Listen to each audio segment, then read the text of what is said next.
I I took down a video not because of what I said in it, it's how I said it. And it was more about me than what was the truth that I was trying to express. So I take it down. I took it down. I told you yesterday that's what I will always do. I I got an inspiration and I went with it, and then afterwards I had no peace. So I prayed about it, and I knew why I took it down, because sometimes it's how we say the truth that matters almost as much as the truth that we are speaking.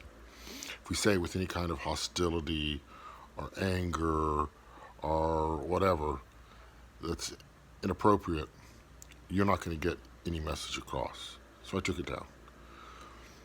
But I do want to ask a question to everyone. Do you want the truth? I know I do. I have the answer already.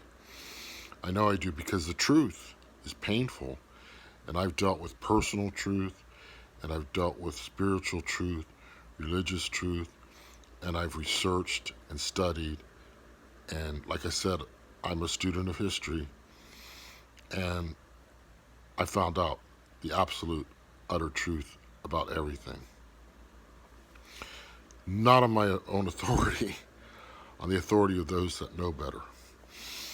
So my question is this to you, very simple question. I'm just going to ask it today, and then I'm going to try to answer it from my experience in the future. Where do your beliefs come from? Where? You will say the Bible, right? Scripture or the Bible. Okay. Where did you get the Bible from? Who gave you the Bible? When did the Bible originate? When was it first compiled? We all know that the first printed Bible was in the 1500s. The 1500s there's 1,500 years before that. When were the Gospels written? Do you know that? When were they handwritten? And what was before that? Something called oral tradition, right? That's how the gospel stories were carried for many generations, okay?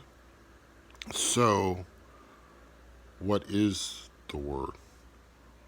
Who is the Word? I'll answer that question right now. Jesus Christ, the living Word. Before there was a Bible, before one word was jotted down, there was Jesus Christ, the Word.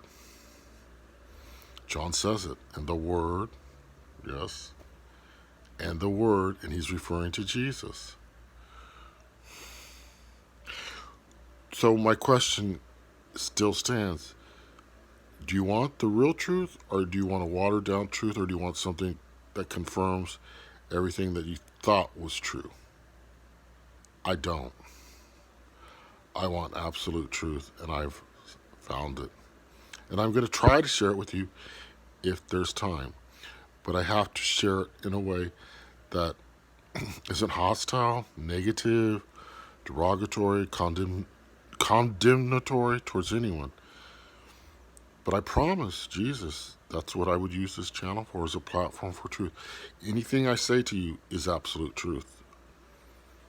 I will not say it, or I will take it down, or I'll retract it. It's that important. So what I'm going to tell you in the future, you can reject or you can accept. But this I will promise you now. It is not based on Bruce and Bruce's authority, because we can all be little authorities in ourselves, and that's meaningless. Experience is good, like I've said, but when you're speaking the truth, it has to have the authority of Jesus Christ behind it, who is the living Word.